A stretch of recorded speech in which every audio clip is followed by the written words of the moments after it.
Good afternoon. We are very pleased to welcome you to the Walter Burley Griffin Society 32nd AGM with Glenda Corporal as guest speaker. We acknowledge Australia's First Nations people as the traditional custodians of the land and give respect to the custodians past, present and emerging. We acknowledge the vital contribution to Indigenous people and cultures have made and still make the nation we share, Australia. So let me start with introducing Glenda Corporal.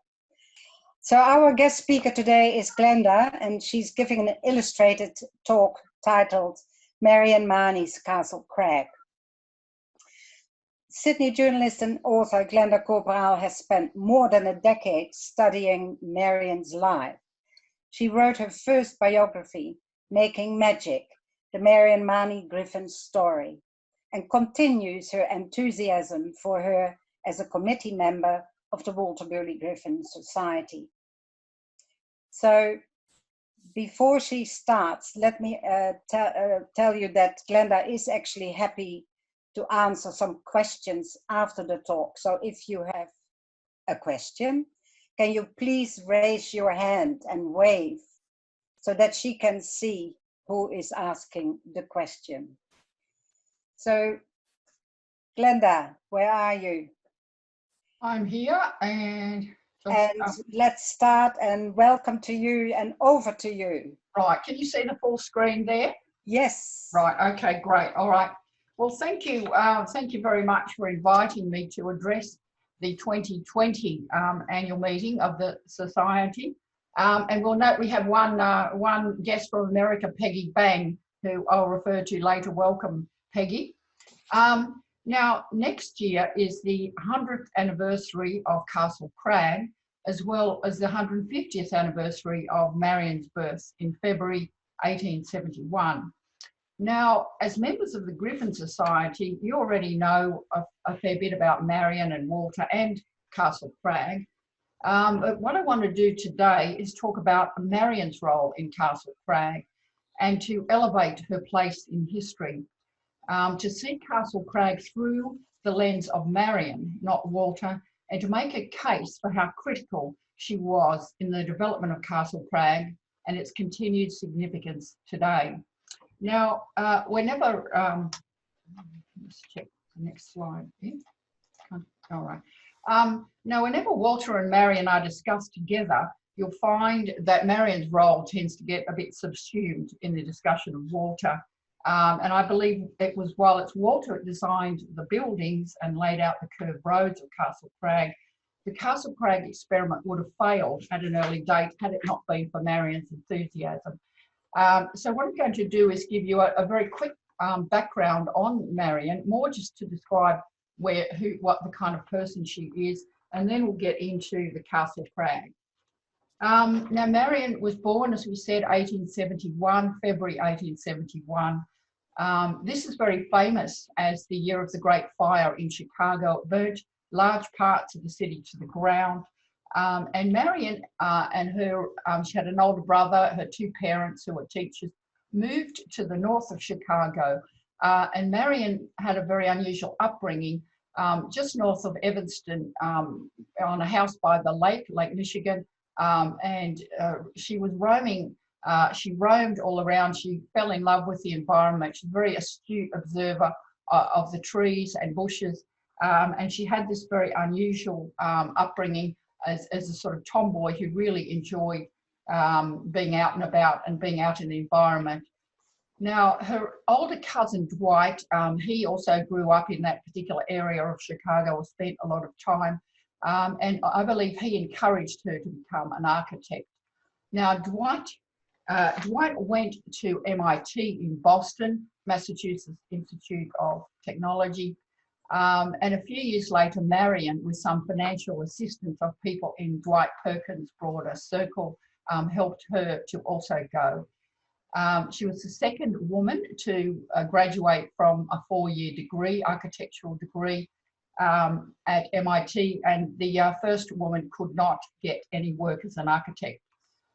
Now Marion comes back to Chicago after she graduated, and she worked with her cousin Dwight, but Dwight sort of fell on hard times, his business, and so she then worked for Frank Lloyd Wright, who was also again in this broader circle of young architects who were also very concerned about the environment and concerned and passionate about developing a new style of architecture for America.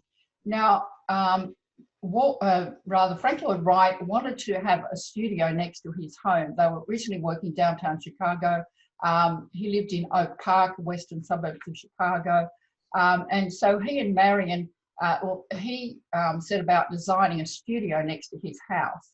And Marion helped to design the side entrance of the studio with these vertical scroll-like stalks. And they both moved, they and other people moved into this office in Oak Park. And this is the area where Marion worked, where Walter worked, where Frank Lloyd Wright worked, and Walter joined there in 1901. Now, Marion was a very good drawer, and her drawing skills, Frank Lloyd Wright could see her drawing skills. His houses and his buildings were very unusual. This is, in fact, a church. The original church burnt down, and it was essentially 2 concrete cubes. This was 1906, and he got Marion to draw it, but she softened the whole look of this church with beautiful hanging vines and trees. Now, 1905, Wright went to Japan, and he came back a big Japanese enthusiast. He brought back armloads and armloads of Japanese prints. And so this, and they're all around the studio in Oak Park. He had exhibitions, and this Japanese style began to infuse Marion's work, and that's another of Marion's drawing one of Wright's house. Now, in 1909, the Wright studio was closed because, with a great scandal, Wright ran off with the wife of a client to Europe. Marion moved back downtown and continued to work on some Frank Lloyd Wright projects. I'm just mentioning this because one of the projects was a house for Henry Ford. It was sort of a country house. Now, Marion, so this is a Marion design, not to do with Walter, and it's based on lots and lots of stone. Beautiful stained glass windows, and set into the river here. And this was never built because Henry Ford's wife fell in love with some hideous Tudor design. But I'm just sort of pointing out the now, back in downtown Chicago, Marion and Walter reunite. Walter had already left the studio, and so Walter already left Frank Lloyd Wright's studio after a dispute with him. And so Walter and Marion get together, and June 11, they marry. Now, one of the first projects they worked on was this development at Mason City, which is the state to the west of Illinois. And this work came in through Frank Lloyd Wright's office. Marion befriended this guy, Joshua Melson, who she really liked. And then Melson actually preferred working with them than Frank Lloyd Wright. And so this is a design that Marion drew of this subdivision on the outskirts of Mason City. Joshua Melson wanted a house to be designed on the edge of the creek, and it ended up becoming this subdivision. And this is important. One, it's the precursor to Castlecrag. This is Marion and Walter developing a whole area on the edge of a city as sort of an ideal subdivision. And this is Marion's drawing of it, which is very much infused with the Japanese sort of style. It's a sort of horizontal Japanese scroll. And you see that sort of lovely little subdivision group of houses nestled around Willow Creek. But it's also selling, to you as an outsider, it's selling their vision for this area. Now, this is the Melson House, and as we said, we have the owner of the Melson House and custodian, Peggy Bang, amazingly with us today. Now, see, it's made of stone, set into the environment. it's different to the other houses there. I believe Marion was very friendly and close with Joshua Melson, and so I believe that you're seeing the stone theme. Now, the vertical scrolls, Marion by this time is developing this idea of a vertical Japanese-like scroll of how she depicts the houses and in the environment, and with the sort of layout down the bottom. But it's a beautiful salesmanship exercise to highlight what a very special house it is. Now I'll quickly get to Canberra. 1911, Walter and Marion discover or learn the news of there's a competition for Canberra. Walter has talked about this. He's followed the case in Australia.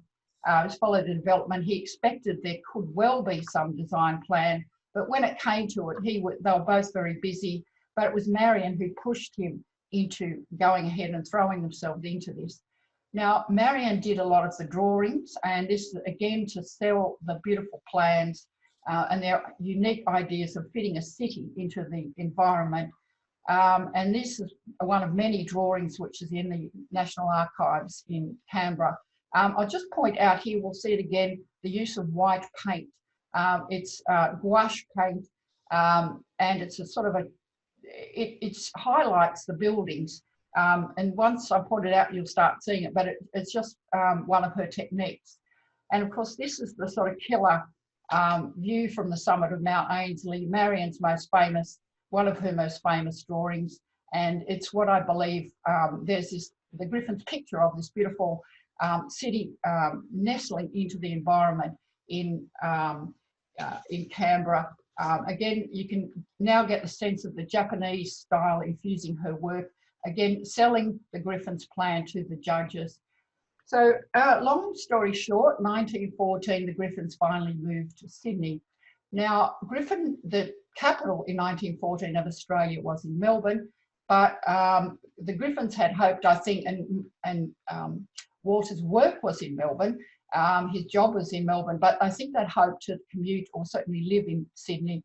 The Griffins bought land in Parsley Bay and had hoped to build a house there. And this is Marion's drawing of that. See the Japanese scroll, the white paint. But that didn't sort of work out. It didn't work out because Walter's role was very busy. Marion moves down to Melbourne. They worked on a few projects together outside his role, but this is very much a Marion project. Now, by about 1918, 1919, this is a house that the Griffins built for themselves on the edge of Melbourne.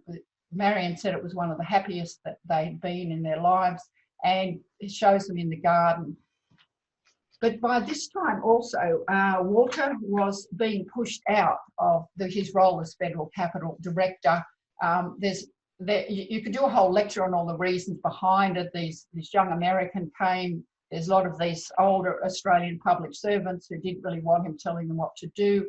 There was enormous politics in it. His plan was seen as too expensive. And so by the late 1920, by about 1920, Walter was knowing he's being pushed out. So he revives an idea that it had of building an ideal suburb in Sydney, and essentially puts together a consortium to buy a consortium of business people in Melbourne to buy land in Castlecrag in Sydney, which they end up doing. So we are now at Castlecrag. This is what Castlecrag looked like, the land when they first bought it. A lot of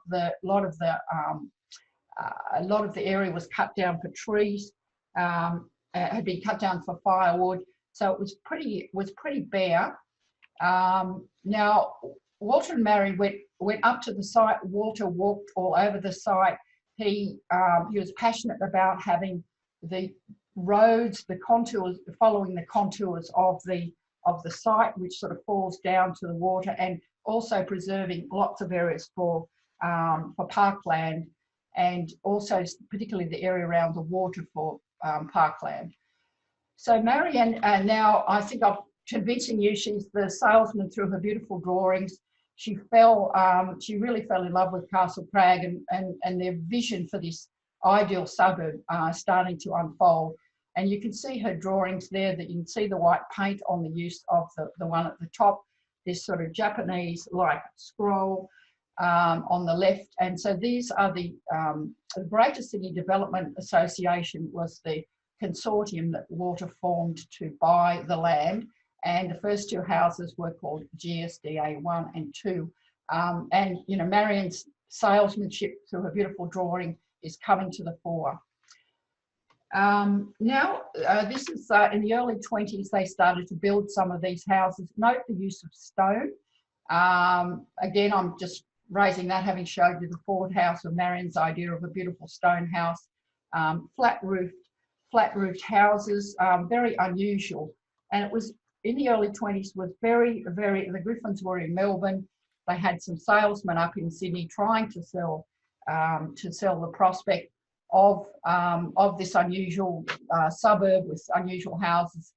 It really wasn't going very well. So in 1924, Marion said, well, I'm going to go up there and try and sell the idea myself. And so she was there for a few weeks, maybe a few months,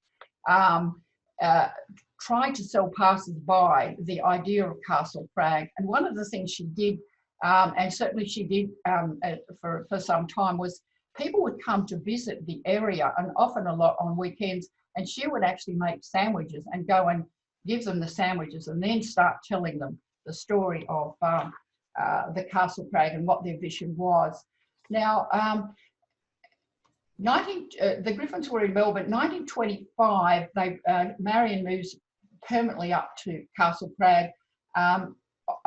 She moved up. Walter sent a student or an assistant, Louise Lightfoot, up to be with her. I'm not quite sure whether Walter really wanted to move up at this point. He was quite busy, but in the end, he moves up. So 1925, and this picture I don't think is from 25, but one of the first things that Marion did in the Christmas of 1925 was to have a Christmas party. And she wanted to invite the local children. And Marion and Walter are in the back there. And the whole part of the whole Castlecrag concept was not just houses, but this community. And it was Marion who wanted the children to be a very important part of it. They had all sorts of things. The children were encouraged to play. And Marion wrote in her diary that she would have a bowl of fruit in her house. She'd leave the door unlocked, and she wanted the children to come into the house. She was 40 when they married, so I don't know whether they couldn't have children, but one of the strong themes of Castlecrag is family and communities, and Marion definitely was very passionate about the education of children. Now, this is another of Marion's beautiful drawings of the Chong house, and if you look at that beautiful Japanese scroll there, again with that use of that white paint, you could look on the left and really fall in love with this beautiful concept for a house snuggled into the bush.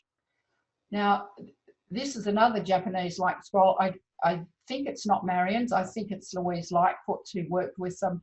But again, Marion is dictating and saying how Castlecrag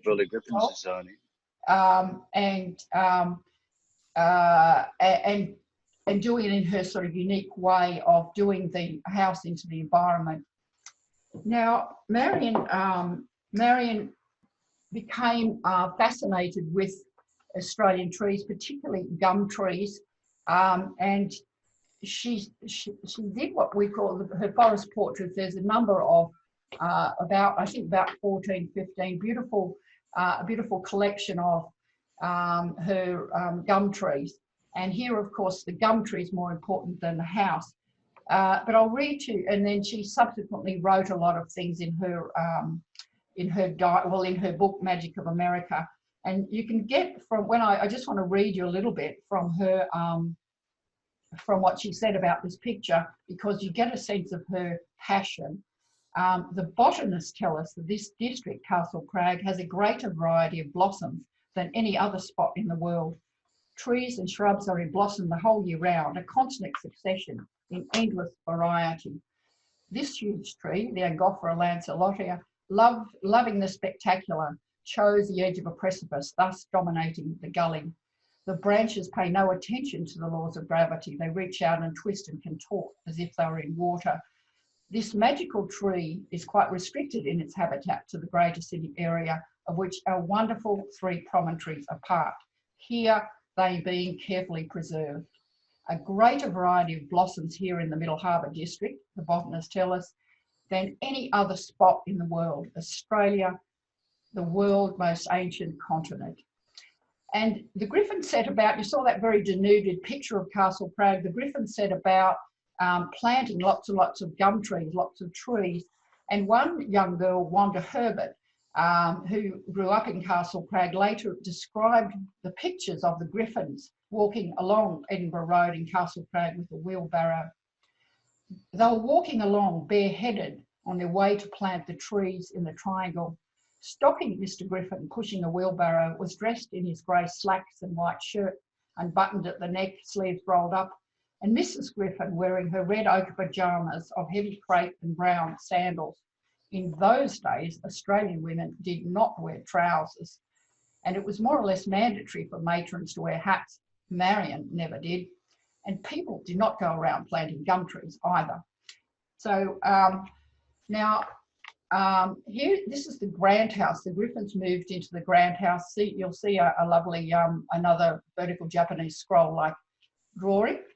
And Marion, one of the things Marion did is there would be lots and lots of visitors would come up to Castlecrag, and they really wanted to see what was going on.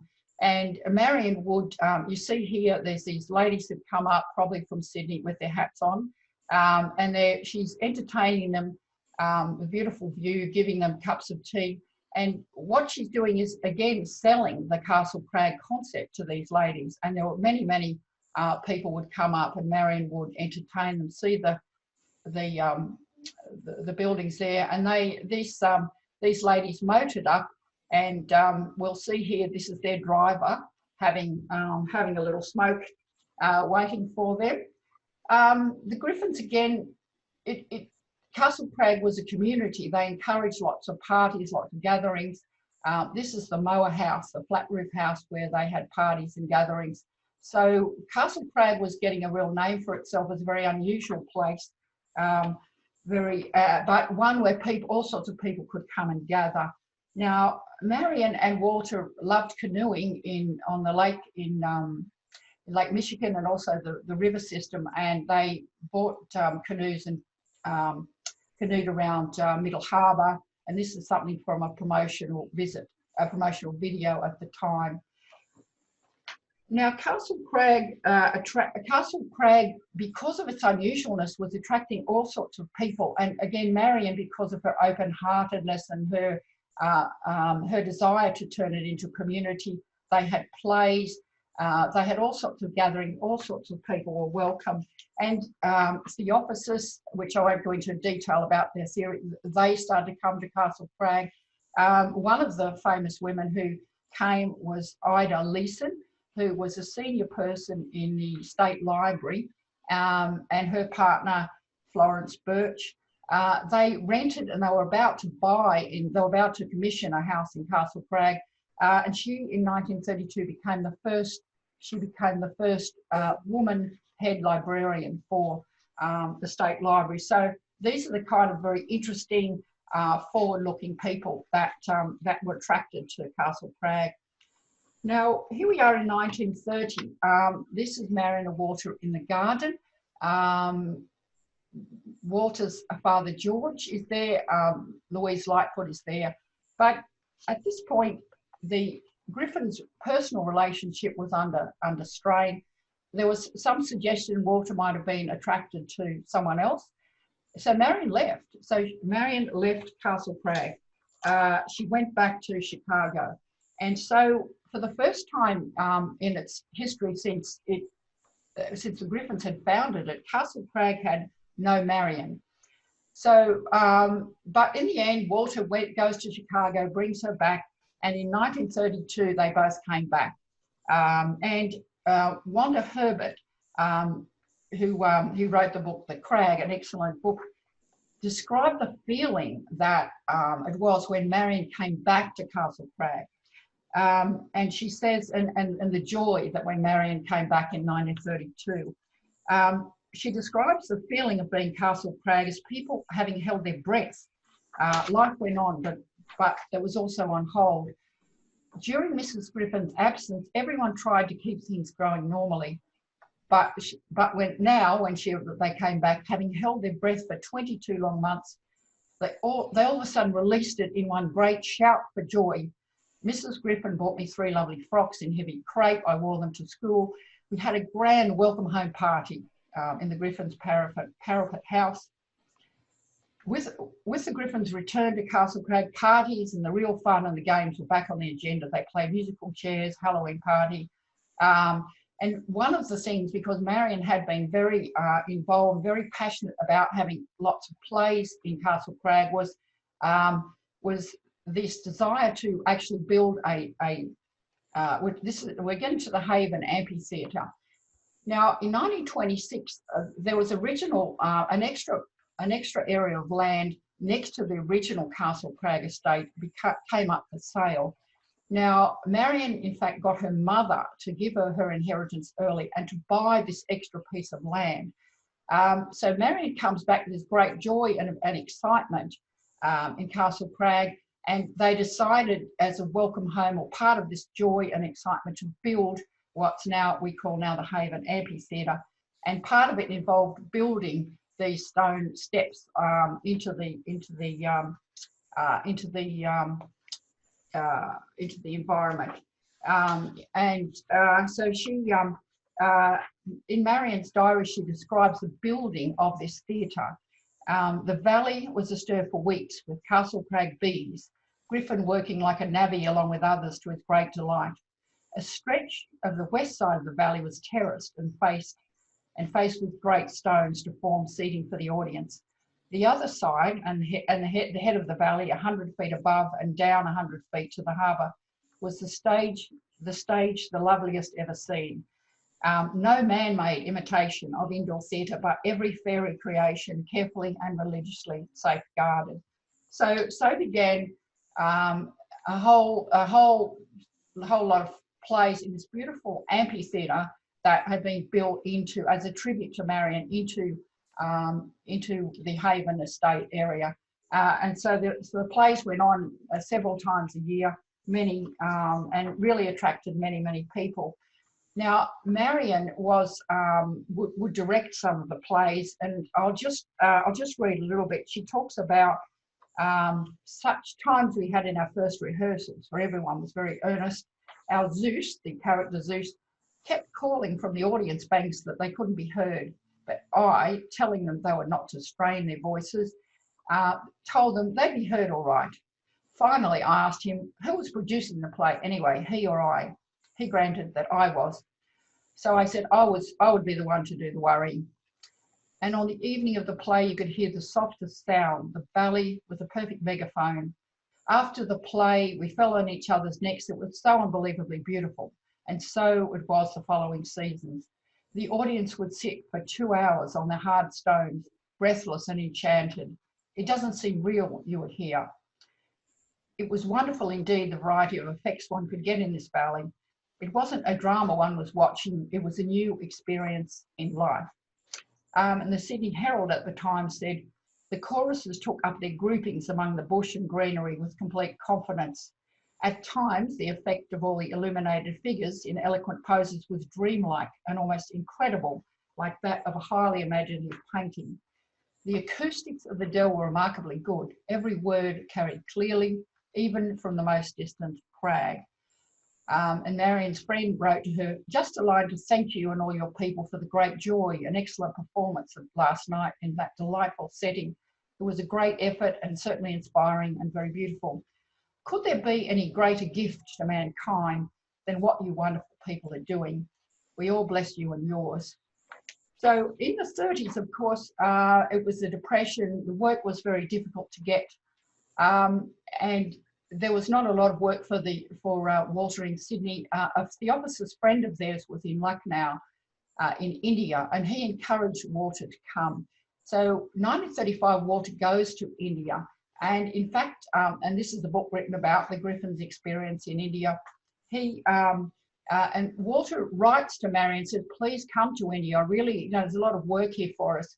And Marion initially says, no, I'm staying in Castlecrag. This is our home. But eventually she goes to India and works with him, and they have a very productive period. And sadly, in February 1937, Walter dies in India. Marion comes back. She's, of course, devastated, comes back to Castlecrag, and then goes home to Chicago. Now, we don't know if she had planned to come back to Castlecrag, but very soon, 1939, 1940, we get to World War II, and that would have made Marion, would have just impossible for her to come back. So by 1943, Marion's realised she's not coming back. So she gives, this is her land, she gives this to Willoughby Council. And this is, thank you, Michael Thompson, for giving me this, but and it's just an extract, but she set out various terms and conditions. So she has not only bought it, she's not only had the beautiful theatres that have sort of brought Castlecrag to life, but she's also given it back to the people of Willoughby. In the 1940s, she throws herself into this writing a book. She wants to show people of their experience in Australia, but also wants to sell how wonderful her husband Walter had been. There's 4 different sections of Magic of America. One is it's called the Municipal Battle, where she talks a lot about Castlecrag. So again, you can, this is very kindly put online by the Art Institute of Chicago. You can get online and search this. It's a bit complicated, but again, here we are today. We can get online and read Marion's words about Castlecrag today. So 1961, Marion passed away. So I just quickly recap now. What I'm saying is Marion's legacy. Castlecrag is part of Marion's legacy. I believe her energy, enthusiasm, talents, her drawing, including her drawing talents, were key in the creation of Castlecrag, turning it from a group of buildings, interesting buildings, into a lively and unusual community. And just as Marion made Frank Wright look good in his early days, just as she sold the judges on the plan for Canberra with her beautiful drawings, her marketing skills, her drawing, her enthusiasm, I think breathed life and her unique spirit into Castlecrag. And I believe it gives Castlecrag a history and a character, which obviously today it's quite a different place. It still lives on. And so I think it's fitting that next year we celebrate both anniversaries in 2021, Marion's 150th birthday and 100 years of Castlecrag. So with that, if anyone has any questions, I'm happy to take questions. Are there any questions? No.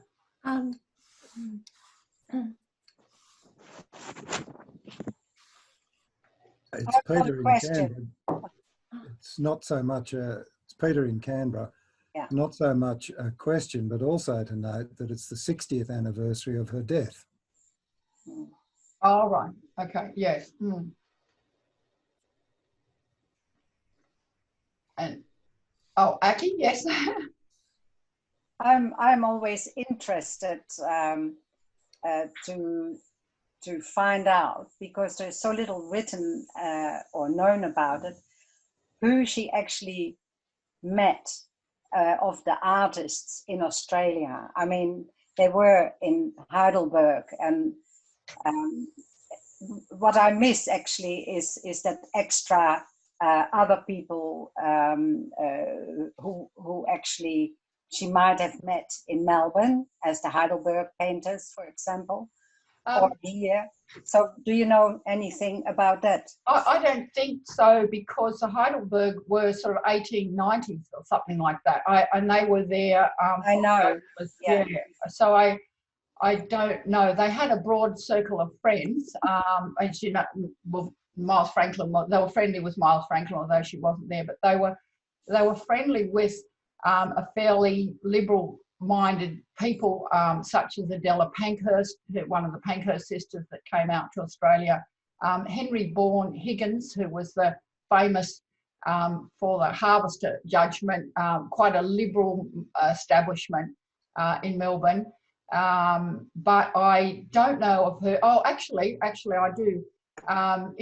If you go back to that picture of Cafe Australia, there was a woman called. Shall I spin it back? There was a woman called Bertha Murfield, who was a landscape painter, and let's see if I can find it for you here. And this beautiful painting at the back that Marion commissioned it. It's a mural at the back, and Bertha Murfield, who was a landscape painter, and Marion became very friendly. And Bertha invited Marion to Tasmania on a trip in over the Christmas of 1918, early 19, and they went to the southern part of Tasmania, met up with another woman in Tasmania called Mabel Hookie, and they went on a sketching trip. So that definitely was a relationship. Bertha sadly died, I think, about 1921 or something like that. But they were very sort of like-minded people. But I get what you're saying. Was she friendly with the Heidelberg painters? I don't think so. No. It's not really that I talked. The Heidelberg came in my mind, but I mean, of course, much later there were quite a lot of those artist communities in the same time that they were here, and there's so little known about it. So maybe that's something that we have to start researching. And another task. More questions? Yeah, Caroline. I think that's such a beautiful talk. I think it's so interesting as to what. Sorry, I'm just getting echo here. Is everyone getting echo? Is that because? It's really interesting women bring to a couple's practice and what they can take credit for or what they're given credit for. And I think I don't know, I think that it's a beautiful. Hang on just a sec. John? Yeah. Can you mute? Oh, okay. Sorry, we're in different areas in us, and I think that's what the problem was. But I think this whole, and I think what's really great about the Marion Mahony Griffin Prize at the Institute is about recognising that often women's contributions in architecture are not as loud or acclaimed or obvious as the men. And I think that is Marion's legacy, is that she was not only integral but sort of super important in what achieved here, but in quiet and interesting way. And I think it's so fabulous that we're celebrating her and all she's done next year. I think that's terrific. And thank you so much, Glenda, for your insight into her life. And I think I'll tell our audience that I'm actually broadcasting from a Pidcock house. So that's a whole other story where I actually commissioned Carolyn as a young architect to design the house, and now we're back connected again. But yeah, there's a couple of things I think when Marion was in Chicago, she was recognised more as being part of this broader circle of Dwight Perkins, of Frank Lloyd Wright, and these other fairly environmentally aware and quite passionately American architects. As soon as she comes to Australia, she's Mrs. Griffin, and she's sort of lost her identity, which is partly, I feel, why she sort of threw herself into Castlecrag, and she was trying to express herself in another way. But Marion, the trouble is also Marion herself is always downplaying her role. And that's what's so frustrating, that it's all about how wonderful Walter is and how great her husband is. So that's hard. And maybe at that time, that was what was normal. But it is interesting, as you say, Caroline, that people are, they're grasping Marion's story and they're still inspired by it to be giving awards. But yeah, certainly men are probably much better salesmen of themselves than women are sometimes. Right. Are there any other questions? This is Peggy. I was just wondering, from an American point of view, we always think of Marion being more respected in her own right in Australia than she was in America. Oh, right. But maybe we're misconceived, you know, because she was his wife. And like here in Mason City, we don't know for sure exactly what details she did of the various Rock Crest, Rock Glen buildings. We do know, of course, of her beautiful drawings. But, you know, as far as specifics, we haven't all fleshed that out. Yes. Does that And make sense, we do Glenn? know that they were working together on it. I mean, you know, Yeah. Even more than I would, but they were, you know, in the office working, and she particularly, you know, loved Joshua Melson. And I know you and I believe that she had quite a lot to do with that, with your house, with the Melson house. But yes, there's no sort of, she did this and he did this. It's sort of frustrating, but I suppose that's why I showed the stone picture of the Ford house to show her interest in stone setting in. But yeah, I think you and I believe Marion had quite a lot to do with your house.